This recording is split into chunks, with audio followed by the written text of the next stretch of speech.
धर्मलाभ भाग्यशाली आज 15 दिसंबर को शुक्रवार के दिन हमारी दूसरी क्लास इस समय तीर्थंकर चरित्र की चल रही है। कल जैसा कि हमने विशेष विचार विमर्श किया, इसके अंदर 6 मित्र एक साथ में एक जैसा सामूहिक धर्म करके एक ही साथ में कैसे सबसे उच्च कक्षा के ऐसे सर्वार्थ सिद्ध विमान में पधारे। अब जो वहां पहुंचे हैं उन्हीं को वहां से वापिस उतरना।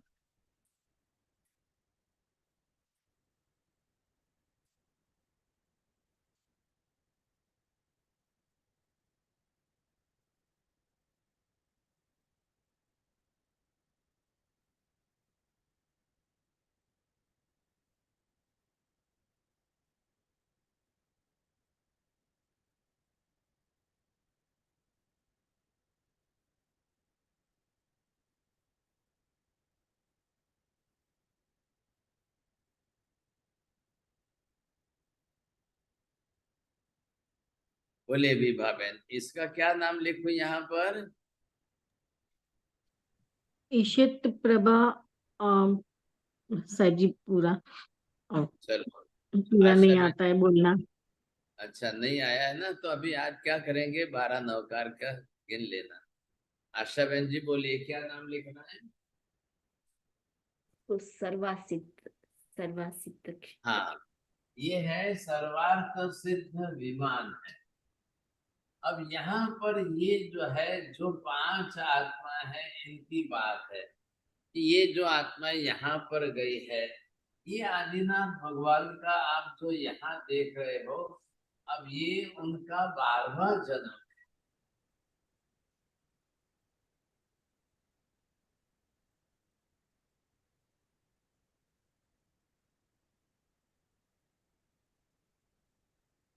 बात आदिनाथ भगवान तीर्थंकर की चल रही है, तो ये आप जरूर उनका 12वां जन्म है।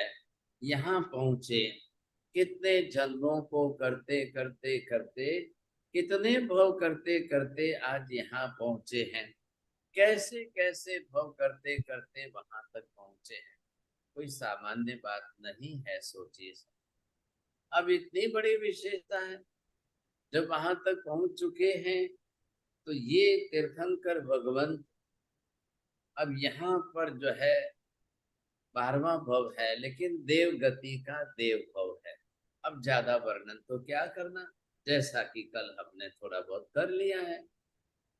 थोड़े बहुत वर्णन के अंदर आपको ये ख्याल आ गया होगा कि इसके अंदर वहां तक पहुंच करके उस कक्षा को प्राप्त करके, ये भी कोई सामान्य बात नहीं है, ध्यान रखिए। अन्य अन्य देव गति के देवलोकों में अनेक बार जाते हैं, लेकिन यहाँ जाना बहुत मुश्किल है। और जो यहाँ पहुंच जाए सर्वार्थ सिद्ध विमान में, तो समझ लीजिए भाई साहब, 1-2 जन्म में उसका तो मोक्ष हो ही जाता। अब उसको ज्यादा संसार आगे नहीं बढ़ेगा, तो इसका मतलब जिसके 1-2 भव बाकी नहीं रहे, वो तो यहाँ तक पहुंचेगा ही नहीं, वो तो यहीं चले जाएंगे। नीचे बहुत है ना यहाँ पर। अब यहाँ पर आप ये सोचिए, पहला देवलोक है, ये दूसरा देवलोक है, फिर ये तीसरा देवलोक है, फिर ये यहाँ पर चौथा देवलोक है। तो यहाँ जाने वाले तो बहुत मिलेंगे, बहुत आएंगे, लेकिन यहाँ से जाने वाले जो भी है, इनके और इनके बीच में ध्यान रखिए, है तो ऊर्ध्वलोकी है, देवलोकी कहलाता है, लेकिन बहुत अंतर है, बहुत अंतर है। जो नहीं समझ पाते हैं वो नहीं समझेंगे, उनको ख्याल नहीं आएगा। इतना बड़ा लंबा अंतर है कि यहाँ वाले तो हजारों भव कर लेंगे, पहले दूसरे देवलोक में यहाँ जन्म ले आने वाले हजारों जन्म कर लेंगे, लेकिन जो सर्वार्थ सिद्ध विमान में ऊपर कक्षा में पहुंच चुके एकदम, अब वो 1-2 जन्म करके मोक्ष में चले जाए। इनको एकावतारी कहा है। वो वहां है, समझे कि नहीं, वहां से उतर करके आए। तो मतलब क्या हुआ, इसका अर्थ ये हुआ कि जैन साहब आप वहां तक जाके आए क्या? जी महाराज सरवार साहब। जितने विमान में आप जन्म लेकर आए होते तो आज यहाँ आके नहीं बैठे होते। सही बात है महाराज साहब, नहीं गए। हाँ, तो वहां से अगर वहां गए होते तो वहां से सीधे महावीर क्षेत्र में जाकर वहां से आपका कल्याण हो जाता, आप मोक्ष में चले जाते। प्रवीण जी, आप जाके आए क्या?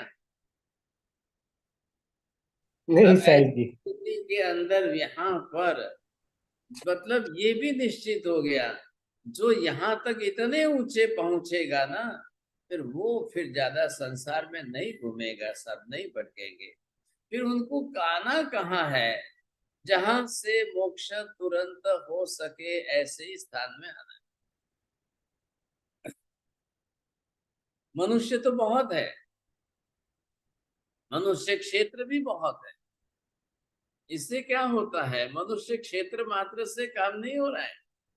मनुष्य क्षेत्र में जो अकर्म भूमि वाला अंतर्द्वीप वाला क्षेत्र न हो, ऐसे कर्म भूमि वाले क्षेत्र में जन्म ले तो संभव। अब कर्म भूमि वाले क्षेत्र में भरत ऐरावत भी है, लेकिन भरत ऐरावत के क्षेत्रों के अंदर जब काल आरा बदल जाता है तब क्या करना, आरे बदल जाएंगे और बदलते आरे के अंदर वो अलग तरीके से रहेंगे ना। फिर यहाँ पर भी है, भरत ऐरावत का क्षेत्र है। हमारे यहाँ पहला आरा आएगा, दूसरा आरा आएगा, युगलिक आएंगे, तब युगलिक तो मोक्ष में जाएंगे नहीं। लेकिन पहला आरा 4 कोड़ाकोड़ी सागरोपम का लंबा काल है, दूसरा आरा 3 कोड़ाकोड़ी सागरोपम का बहुत लंबा काल है। उस समय भी लाखों करोड़ों की जनसंख्या थी, यहाँ पर लोग जन्मते तो थे, लेकिन अब उस काल में मोक्ष संभव नहीं था। तो जब यहाँ भरत ऐरावत के अंदर चौथा आरा चले, उसी में आना है तो ही मोक्ष संभव है, नहीं तो नहीं है। बोलो शीतल बहन, समझाएगा?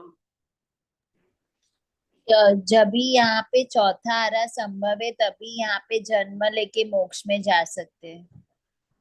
अब पूरा अवसर्पिणी काल वो है कितना, 10 कोड़ाकोड़ी सागरोपम का है। अब ये यहाँ पर आप देखिए 10 कोड़ाकोड़ी सागरोपम का इतना बड़ा काल है,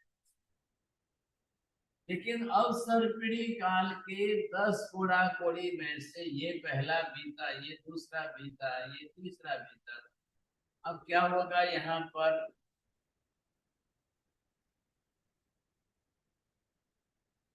अब इसमें काल तो है, कर्म भूमि है, ध्यान दीजिए आप, क्षेत्र भी कर्म भूमि का भरत क्षेत्र है। लेकिन अवसर्पिणी काल के अंदर आपको इतने में ही ये जो चौथा आरा देखा और ये तीसरा आरा देखा, सिर्फ इतने ही काल में, इतने से काल के अंदर मोक्ष संभव है, बाकी नहीं। अब आप इसको चौथा आ रहा है 1 कोड़ाकोड़ी सागरोपम -42,000 बरस कम, तो 10 कोड़ी में से इतना माइनस करो, कितना काल बचा?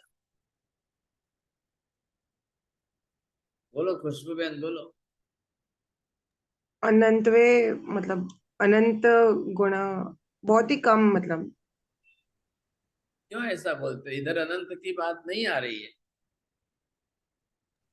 असंख्य बरस में से अब बहुत ये ही यहाँ कम। पर क्या है, 10 कोड़ाकोड़ी सागरोपम में से 1 कोड़ाकोड़ी माइनस किया तो सिर्फ आपको 9 कोड़ाकोड़ी वेस्ट गया, और 1 ही कोड़ाकोड़ी में आपको मोक्ष प्राप्ति की संभावना बनी। अब कोड़ाकोड़ी सागरोपम है असंख्य वर्षों का काल, लेकिन 10 में से 9 कोड़ाकोड़ी सागरोपम का टाइम आपका वेस्ट गया। आएंगे, जन्मेंगे साथ, ये काल है, पहला आ रहा है, दूसरा आ रहा है, तो आप इसके अंदर युगलिक बनेंगे, लेकिन युगलिक मोक्ष में नहीं जाएंगे। फिर युगलिक बनेंगे, क्षेत्र तो युगलिक का नहीं है, काल युगलिक का है। आप समझ गए? तो दोनों को मिलाइए, काल और युगलिक दोनों, तो क्षेत्र और काल दोनों बरोबर जुड़ने चाहिए, दोनों बरोबर मिलने चाहिए। साहब, दोनों का तालमेल बैठेगा तो संभावना बनेगी, नहीं तो नहीं। ये समझना है हमें। अब ये क्या है, चलो यहां से आप छोड़ दो, अब महाविद्य में चले जाओ सर। तो महाविद्य के अंदर क्या आरा की व्यवस्था ही नहीं, इसलिए वहां पहला आरा, दूसरा आरा, तीसरा आरा, ये झंझट ही नहीं है। नहीं है तो महाविद्य में युगलिक आएंगे नहीं, काल भी नहीं आएगा, क्षेत्र भी नहीं आएगा। आगे बात ध्यान में समझिए आप। तो ऐसे जो ये पांचों अनुत्तर वाले महात्मा, ये जिनको 90% जाना है वो महाविद्य में चले जाएंगे, उनको फायदा वहां पर, क्योंकि 5 अनुत्तर है, एक नहीं है। सर्वार्थ सिद्ध तो एक ही है, लेकिन विजय है, वैजयंत है, जयंत है, अपराजित है और सर्वार्थ सिद्ध, पांचों अनुत्तर के अंदर वहां पर जन्म लेने वाले इतने उत्कृष्ट कोटि की आत्माएं, उनको सीधे यहाँ महाविद्य में आना है। महाविद्य में आने के बाद वहां पर जो है आराओं की व्यवस्था नहीं है, तो युगलिक काल बीच में आएगा नहीं। आप जो है उसी भव में मोक्ष में चले जा सकते हो, सबसे बड़ी बात है ये, आपको ध्यान में देना है। अब ये ध्यान में नहीं रहा ना, तो फिर क्या होगा? महाविद्य की विशेषता इसके कारण है। तो जब हमारे यहाँ युगलिक काल नहीं होता है और पहला आरा होता है, तो हमारा भी महाविद्य के बिल्कुल इक्वल लेवल में आ गए, एक जैसे हो जाते हैं, वो फायदा है। तो हमारा तो 10 कोड़ा-कोड़ी सागरोपम में एक बार आएगा, एक आरा, या पूरे काल चक्र के अंदर 2 आरे ऐसे आएंगे कि जब हमारी मोक्ष प्राप्ति की योग्यता अनुकूलता बैठेगी। लेकिन दो मतलब अवसर्पिणी उत्सर्पिणी दोनों इकट्ठे करिए, तो 2 इकट्ठे होकर 10 और 10 20 कोड़ा-कोड़ी सागरोपम का एक काल चक्र बीत गया। इतने लंबे काल चक्र के अंदर सिर्फ 2 कोड़ा-कोड़ी सागरोपम में ही हमको मोक्ष सुलभ हो सकता है, बाकी में नहीं। तो हमारे यहाँ तो इतना टाइम वेस्ट गया। और महाविद्य में आराओं की व्यवस्था न होने से परमानेंट वहां पर सिस्टम ही उस प्रकार की। अब परमानेंट हमेशा के लिए वहां रास्ते खुले, आज मोक्ष में जाना है तो आज जाओ, जिसको जाना है जाओ। और ऐसे कितने हैं? ऐसे 5 महाविद्य हैं। एक महाविद्य की 32 विद्य हो गई, देश हो गए। ऐसे 5 महाविद्य के कितने हो गए? 32 को 5 से गुणाकार करो, 160 देश हो गए। 160 विद्य हैं, सबके अंदर कहीं से भी आज मोक्ष में जाओ, आप आज जा सकते हो। ये है महाविद्य की विशेषता। इसलिए हमें महाविद्य में जाने का लक्ष्य रखना है, और महाविद्य में जाने का लक्ष्य रख करके अब यहाँ से हम महाविद्य के बारे में अपना केंद्रित करें कि हम कैसे जा सकते हैं, किस तरह से जा सकते हैं। अब ये लक्ष्य बनाना क्यों है?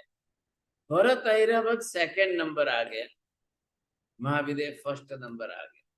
काल बदलता नहीं, आरे बदलते नहीं है, दैनिक काल की बात नहीं है। रोज का जो दैनिक काल है वो चलेगा। वो कौन सा चल रहा है?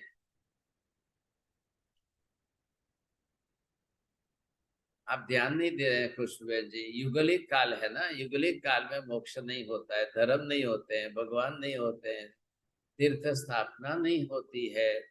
तो ऐसे लिए अब महाविद्य में ये है ही नहीं, ये सारी व्यवस्था ही वहां टल गई, इसलिए वो चिंता आपको नहीं करनी है, बस बात पूरी हो। ऐसी स्थिति में अब ये जो है 5 आत्मा, अब ये सब जो है महाविद्य में क्यों नहीं गए? अरे ये बात ध्यान में इधर देखिए। अब इन्होंने महाविद्य में न जाते हुए हमारे यहाँ के क्षेत्र में इस समय ये भरत क्षेत्र है हमारा, जम्बू द्वीप का जो भरत क्षेत्र है, और यहाँ पर जो है अब ये अकर्म भूमि नहीं है, कर्म भूमि है। और योगानुयोग उस समय तीसरे आर्य का अंतिम चरण आ गया है कि जिसमें मोक्ष गमन सुलभ है। तो ये आत्माएं सीधी वहां से यहाँ उतरी।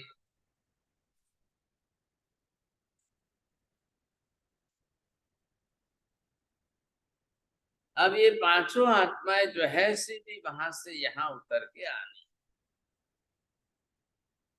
पहले तो क्षेत्र की अनुकूलता आ गई, अब काल की भी अनुकूलता आ गई।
तो ये जो पांचों आत्मा है, अब थोड़ा थोड़ा फर्क किसका है, हल्का हल्का फर्क है, वो अपने जन्म के काल में सेट हो जाएगा सब। हल्का हल्का फर्क, फर्क मतलब अंतर जो है वो। तो सबसे पहले किसको आना है, जिन्होंने तीर्थंकर नाम कर्म उपार्जन किया है। अब जिन्होंने विश्व स्थानक की आराधना करके तीर्थंकर नाम कर्म उपार्जन किया था, बोले लीला बहन जी सिपाही, क्या कौन थे वो? तीर्थंकर नाम का विष स्थानक का जाप किया हो। आराधना, वज्र नाम, नाम बोलिए ना। वज्र वज्र वज्र वज्रनाथ, वज्रनाथ। व्रत हाँ, चलो चलो ठीक। व्रत से नाम। अब जो है वो उतरेंगे पहले, अब उनको उतरना है वहां से। अब वहां पर क्या है, वैक्रिय शरीर है, तो वैक्रिय शरीर छोड़ के ही तो यहाँ आना पड़ेगा ना।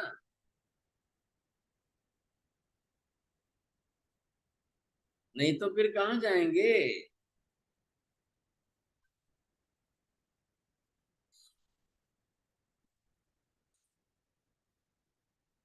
तो जब यहाँ आना ही है उनको, नहीं तो फिर जाएंगे कहाँ पर? तो यहाँ इस धरती पर आने के लिए उनकी जो है वृत्ति विशेष रूप से व्यवस्था देखिए आप। तो ये वहां से जब उतर करके यहाँ आएंगे, उस समय यहाँ पर क्या है कि अभी तीसरा आरा समाप्त होने को नहीं है, युगलिक काल समाप्त होने को है, ध्यान रखिए। क्योंकि पहला आरा दूसरा आला जो चल रहा था वो सब युगलिक काल का ही चल रहा था। तो ये अलग अलग प्रकार से चल रहे थे ना। तो वो जो काल चल रहा था जिस प्रकार का जैसा चाल, अब उसमें से ये नीचे उतर करके आएंगे तो काफी कुछ काल जो है बदल गया था।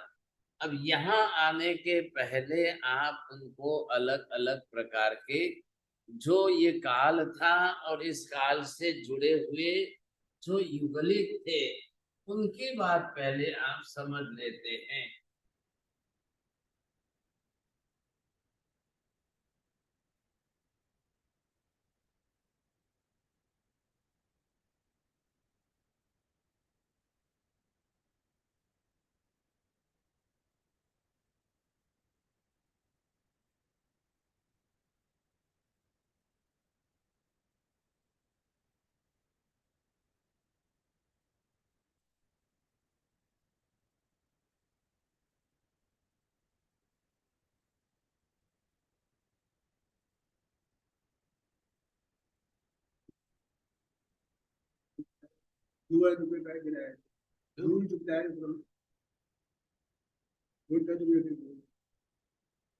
पाठों पर भूल आए।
अब यहाँ पर ये जो काल चल रहा है,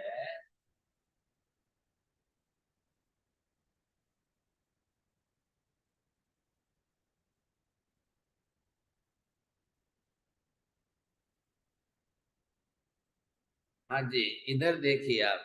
अब क्या हो रहा है यहाँ पर, सब जगह पर ये जो आप काल देखेंगे,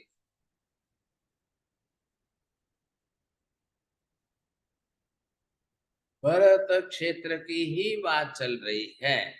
और भरत क्षेत्र के अंदर ही जिस प्रकार से पहला आ रहा है, ये ये कितना है, 4 कोड़ा कोड़ी सागरोपम का है। इतने लंबे काल में सिर्फ युगलिक होते हैं। तो यहाँ युगलिक होते तो यहाँ धर्म नहीं होता है, और मोक्ष मार्ग के दरवाजे बंद होते हैं, भगवान भी नहीं होते हैं। ये समस्या है। अब आपको ख्याल आ गया इधर का। ये दूसरा आ रहा है। ये आते आते कितना हुआ, ये 3 कोड़ा कोड़ी सागरोपम का काल है। यहाँ भी भगवान नहीं होते हैं, धर्म नहीं होता है। आ रही है बात समझ में? तीसरा आ रहा, तीसरा आ रहा कितना है, 2 कोड़ा कोड़ी सागरोपम का है। यहाँ भी भगवान नहीं होते हैं, धर्म नहीं होता है। ये लो, इसके अंदर अब आते आते आपको सिर्फ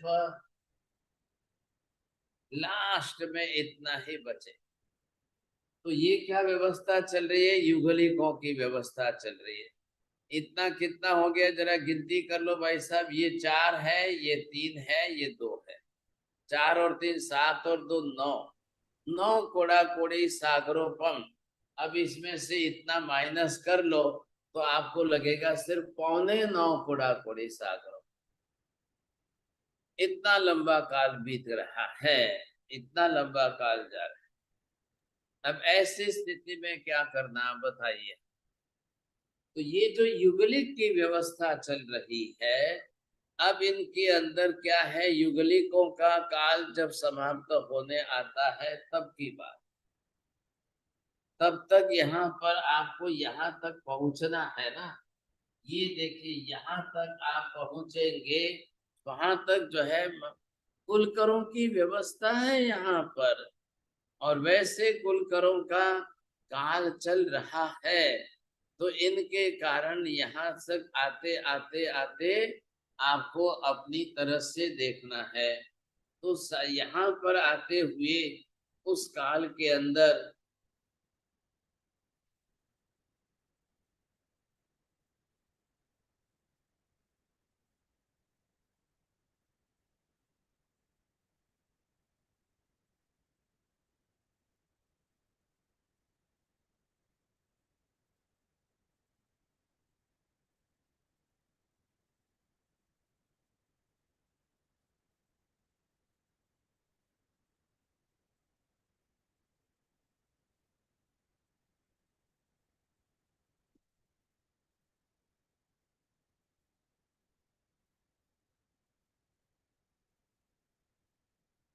हाँ, अब आते आते ये परंपरा जो कुलकर की युगलिकों के अंदर एक कुलकर की परंपरा आती है, तो वो धीरे धीरे कैसे जो है समाप्त तो होती जाती है। कुलकर कहिए, कुलपति कहिए, कुल के स्वामी कहिए, कुल के मालिक कहिए, कुल के व्यवस्थापक कहिए, आप शब्द अपनी तरह से अर्थ बदल करके बैठा सकते हो। तो उस समय का जो इतना लंबा काल था, तो वहां पर विमल वाहन और युगलिकों में कल्प वृक्षों का विभाजन करके अब जो कोई नियम का उल्लंघन करे तो विमल वाहन उसको न्याय देते थे। नियम तोड़ने वाले को जो है, तो यहाँ पर आते आते इधर देखिए, पहले समझने की कोशिश करिए। युगलिक लोगों के अंदर क्लेश कसाय इतने ज्यादा नहीं रहते। जो युगलिक है तो उनके अंदर राग द्वेष क्लेश कसाय इतनी तीव्रता नहीं रहती है। नहीं रहने के कारण उनकी दरगति भी नहीं होती है। अब वो अच्छी देवगति में जाते हैं, हमेशा ही ऊंची कक्षा की देवगति होती है उनकी। अब उनके बाद जो है, जैसे ये काल समाप्त होने आता है, तो लोगों के अंदर राग द्वेष और क्लेश कसाय की वृत्तियां बढ़ने लगती है। अब जो राग द्वेष बढ़ने लगते हैं, क्लेश कसाय बढ़ने लगते हैं, तो ऐसे राग द्वेषों के समय में अब इनको सबसे पहले दंड संहिता तैयार करनी है। ज्यूरिडिक्शन सिस्टम यहाँ पर शुरुआत करनी पड़ेगी। क्या लाया? तो ये ज्यूरिडिक्शन सिस्टम के अंदर अब यहाँ पर क्या होगा, इनको न्याय व्यवस्था,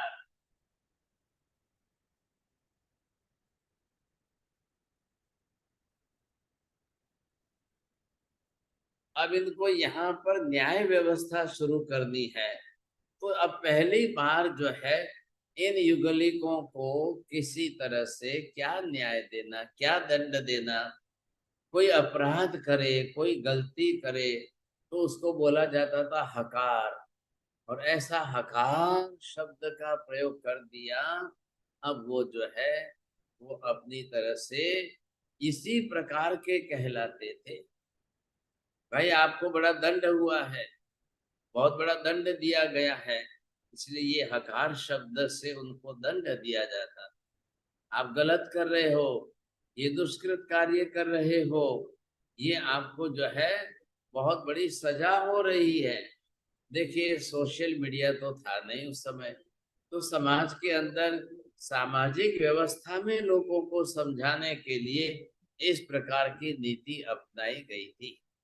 तो न्याय नीति की जब बात आ गई, अब क्या हुआ, विमल वाहन राजा आए ये कुलकर की व्यवस्था में। अब इन कुलकरों के अंदर जो विमल वाहन आए, तो उन्होंने ये दंड संहिता तैयार की।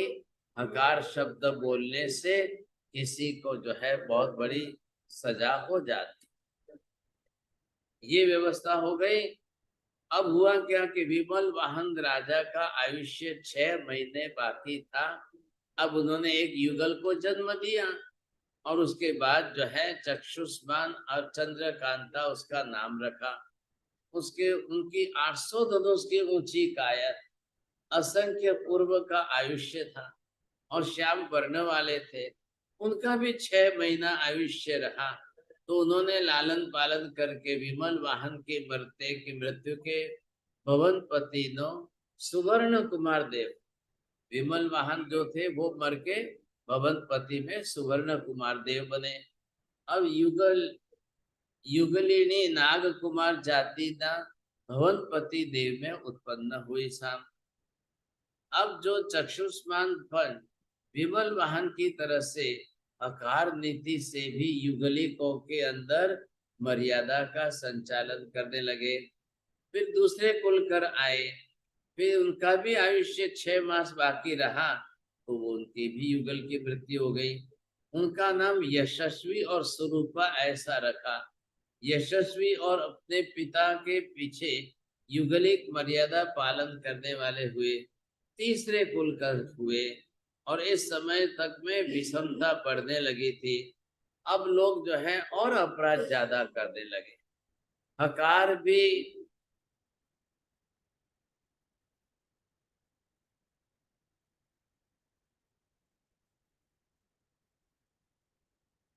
हकार नीति भी उनकी जो है इतनी स्पष्ट ज्यादा अच्छी नहीं रही, तो लोगों में अपराध बढ़ने लग गए।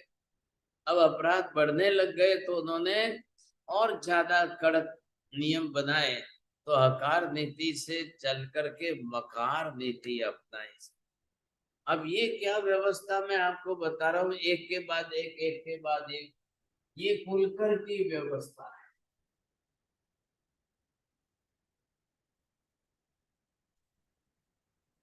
ऐसे कुलकर जो है एक के बाद दूसरे, फिर वापस तीसरे, फिर वापस चौथे, फिर वापस पांचवे, फिर वापस छठे। लेकिन ये सभी कुलकर बन तो रहे युगली की है अभी तक, तो ये भी समस्या जो है इनकी चल रही है तो युगलिक ही है। इतने युगलिक इस तरह से है, और इनके अंदर अब युगलिक पना समाप्त होने की दिशा में है। बात ये है, युगलिक पना जो समाप्त होने की दिशा में है, तो धीरे धीरे धीरे नीचे उतरते आ रहे हैं। तो अब दंड संहिता न्याय संहिता के अंदर बदल करके अब उसको और कड़क करके मकार नीति लाई। पहले हकार नीति थी, दूसरा और कड़क करके उसको मकार नीति लाई, ताकि समाज से उसका बहिष्कार हो जाता था। अब ये जो कुलकर व्यवस्था एक के बाद एक के बाद एक चल रही थी, तीसरे कुलकर आए सब, उसके बाद में चौथे कुलकर आए। अब हकार नीति से मकार नीति हो गई। अब यशस्वी ने भी अभिचंद्र और प्रीति रूपा ऐसे युगल को जन्म दिया। अभिचंद्र चौथे कुलकर हुए, प्रसेनजीत पांचवे, चक्षुष्कांता और संतान को जन्म दिया। प्रसेनजीत पांचवे कुलकर गए और स्थिति बहुत हीन बनी। उसके बाद जो है तीसरी बार और व्यवस्था करनी पड़ी, धिक्कार नीति आई। तो ये जो न्याय व्यवस्था बैठी है ना, इस न्याय व्यवस्था को देखिए साहब, अब कैसे कैसे न्याय, तो ये ऐसा करके हकार, फिर उसके बाद में मकार और फिर धिक्कार।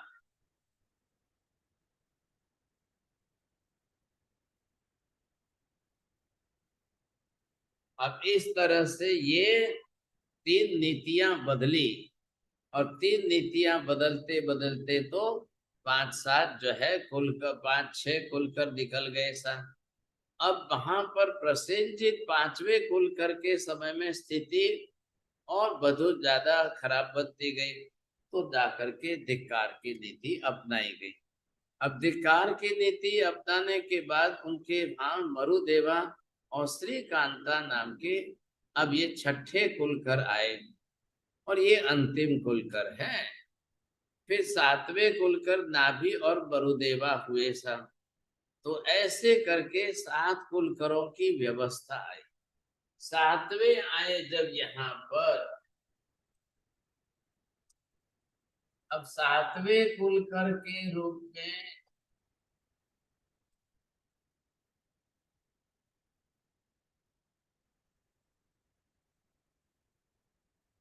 तो ये जो आए हैं 7वें कुलकर के रूप में, यहाँ पर जो है नाभि राजा,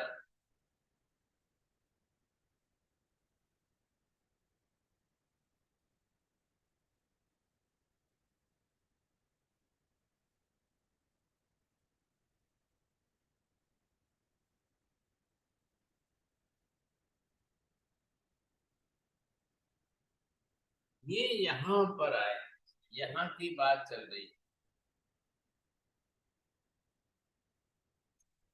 यहाँ पर आए हैं, और इस कक्षा पर ये 7वें कुलकर के रूप में आए, नाभि राजा और मरुदेवा। अब क्या हुआ साहब,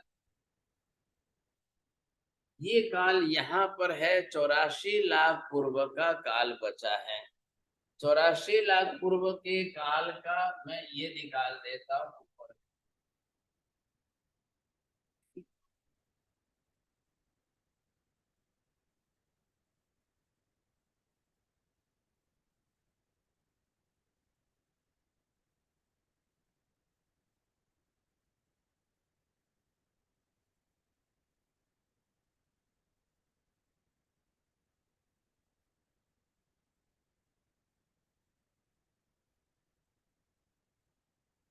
अब तीसरा आरा पूर्ण समाप्त होने में 84 लाख पूर्व प्लस ऊपर 89 पक्ष 7.5 8.5 महीने इतना टाइम बचा है। और इधर ये नाभि राजा और मरुदेवी माता है, ये 7वें अंतिम कुलकर के रूप में है। और अब इनके यहाँ पर ये जो सर्वार्थ सिद्ध विमान है, तो ये नाभि राजा का जीव इनके गर्भ में यहाँ पर मरुदेवा माता के गर्भ में आते हैं। इतना समझाने के लिए आपको इतना ये सब जो है विस्तार समझाना पड़ा। अब यहाँ से देवलोक से उतरना है और ये बीच में आते हैं, तो ये तिथि कौन सी है? तो ये बता रहे हैं कि यहाँ पर आषाढ़ महीने की कृष्ण चौदस है।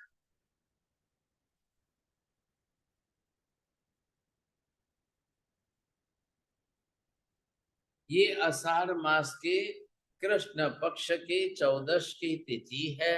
उत्तराषाढ़ा नक्षत्र में चंद्र का योग चल रहा है और वज्रनाभ जी की आत्मा जो है उनका जीव सर्वार्थ सिद्ध विमान से उतरे हैं।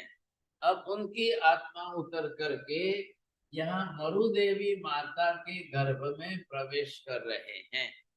इसको कह रहे हैं यहाँ पर ये च्यवन कल्याण। ये वहां से देवता का आयुष्य पूर्ण हुआ और देवता का आयुष्य पूर्ण होकर उतर करके ये माता के गर्भ में पधारे। ये उनका च्यवन कहा जाता है। च्यवन का मतलब ये होना है देव गति का आयुष्य पूर्ण होना, वहां से आत्मा का उतर करके मनुष्य जन्म में गर्भ में प्रवेश करना, ये विशेषता बताई गई है।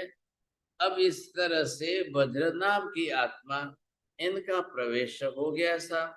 अब ये पूर्ण प्रवेश हो गया, तो यहाँ पर इनका जो प्रवेश हुआ है, मरुदेवा माता ने गर्भ में आते ही, ये जैसे मैंने आपको बताया कि जिस दिन आए, अब जिस रात्रि को प्रवेश हुआ, इधर मरुदेवा माता ने अब गर्भ प्रवेश के साथ ही ये 14 स्वप्न देखे।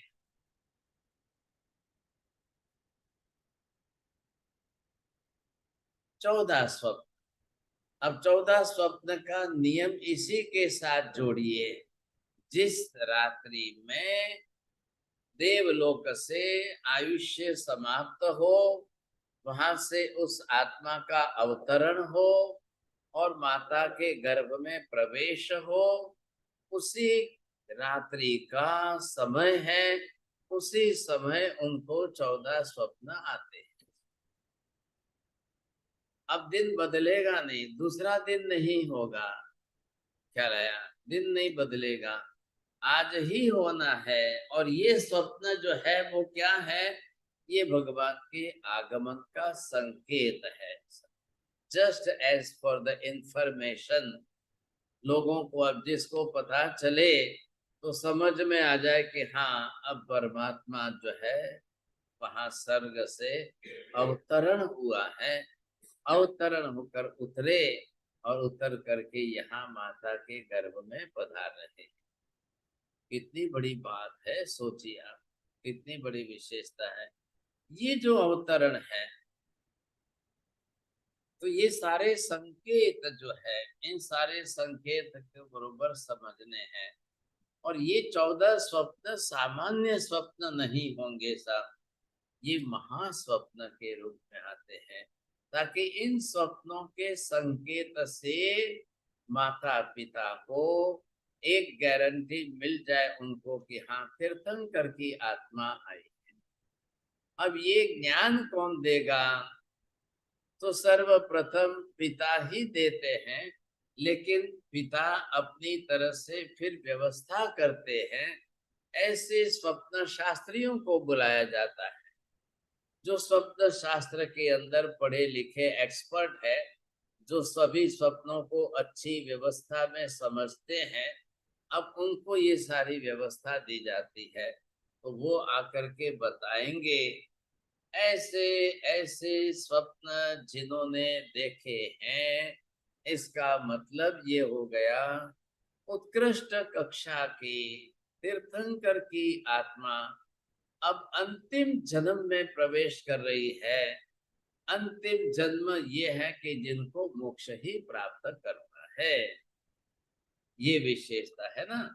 तो इस तरह से उज्जवल वर्ण, अब इसमें बलवान शरीर वाले पहले स्वप्न में वृषभ बैल को देखा है, फिर दूसरे स्वप्न के अंदर सफेद वर्ण वाले पर्वत जैसे ऊंचे 4 दांत वाले हाथी को देखा है, तीसरे स्वप्न में सिंह को देखा है, चौथे स्वप्न में महालक्ष्मी देवी देखी है, पांचवे में पुष्प की माला देखी है, छठे में चंद्र का दर्शन, सातवें में सूर्य का, आठवें में महाध्वज का, नौवें में सुवर्ण कलश का, 10वें में पद्म सरोवर का स्वप्न देखा है, 11वें में क्षीर समुद्र देखा है, 12वें में देव विमान देखे हैं, 13वें स्वप्न के अंदर रत्न का ढेर, इतने रत्नों का जो है इकट्ठे स्वरूप में देखा है,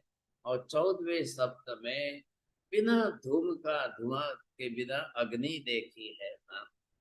ये फिक्स हो गए, ध्यान रखना, ये ही 14 होने चाहिए, इसमें से एक भी इधर उधर कम ज्यादा नहीं होता है। अब आप देख लो, समझ लीजिए। लीलाबेन जी, आपको कौन सा स्वप्न दिखाई दिया था?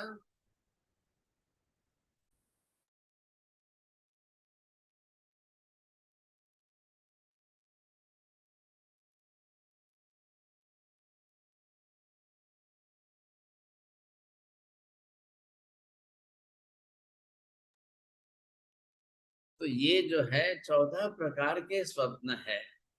आपको कितने आए थे आज लीलाबेन जी? 4, 5, 6? नहीं, खुशबूबेन जी, તમને તો 4-5 આવ્યા હશે ને એમાંથી? ના સાહેબજી, મેં ક્લાસ કર્યા હતા તો મને ફક્ત હાથીનું થોડું આવ્યું હતું. अरे वाह, ગર્ભ चलो। સંસ્કાર અભય સરનું કર્યું છે. और आपको चौड़िया जी, आपको तो 10-12 कितने आए? नेक्स्ट जन्म में आएगा महाराज। आएगा, अच्छी बात है। हाँ। चलो चलो, ये तो अच्छी बात है।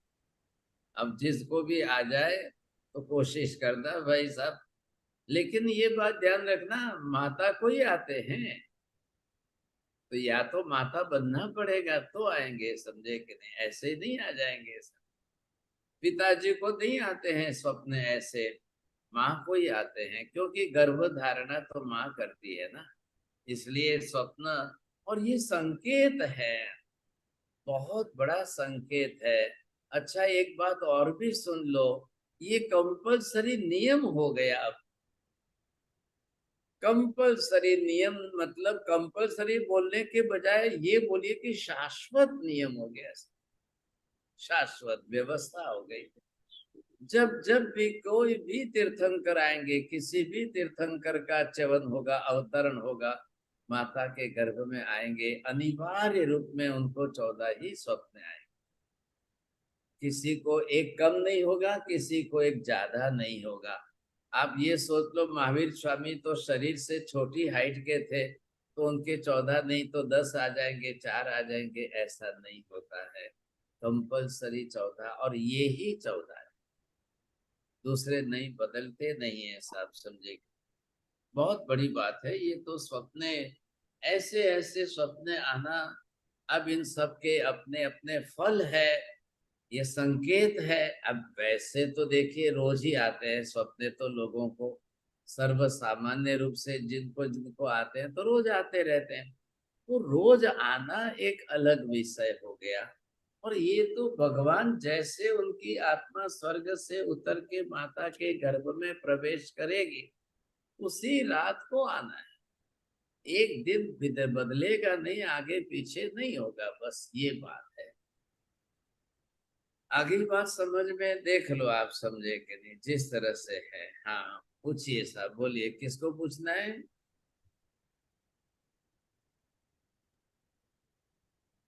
महाराज साहब, भगवान का देवलोक से अवतरण होना और ये सारी परिस्थिति का निर्माण होना, ये सब अपने आप ही हो जाते हैं क्या महाराज? हाँ, ये तो वो नहीं है ना। अच्छा। ऐसी उच्च कक्षा की महात्मा है, ऊंचे हाँ पुण्यात्मा हाँ। आ रहे हैं, क्या लेना, जगत के कल्याणकारी निमित्त है। हाँ जी बोलिए, हाँ चलिए। हाँ हमारा साहब, तीर्थंकर भगवान के माता पिता अवश्य मोक्ष जाते ही है, ये भी नियम है। नहीं नहीं नहीं नहीं, महावीर स्वामी के माता पिता स्वर्ग में गए।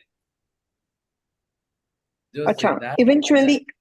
सिद्धार्थ अच्छा। राजा और त्रिशला देवी स्वर्ग में गए। देवानंदा और ऋषभ दत्त मोक्ष में गए।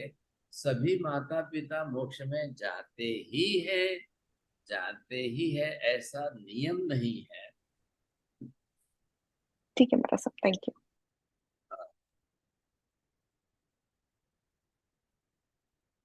बोलिए कुसुम विद्या। साहिब जी, ये રીતે આપણા ऐसे हमारे में है कि अनंत तीर्थंकर आए हैं अनंत अवसर पीढ़ी और काल में।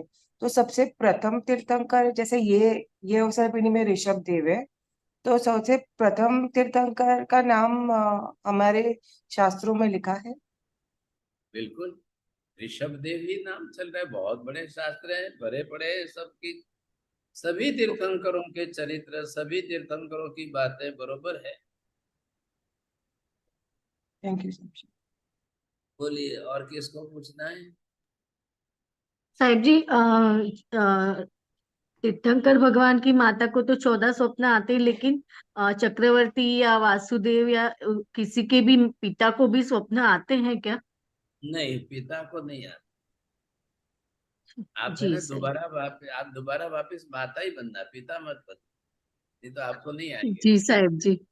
हाँ Matter if Trishla Mata, the the elephant was the first dream, right? Right.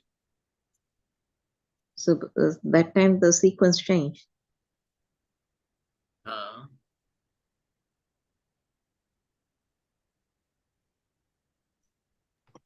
तो साहब जी, निर्वाण भी इसी काल में होते हैं क्या, तीसरे आरे में? हाँ बिल्कुल बिल्कुल, ठीक। निर्वाण होगा, वो भी तीसरे ही आरे में होगा। तीसरे आरे में निर्वाण के बाद जो आयुष्य है वो पूर्ण हो जाएगा ना।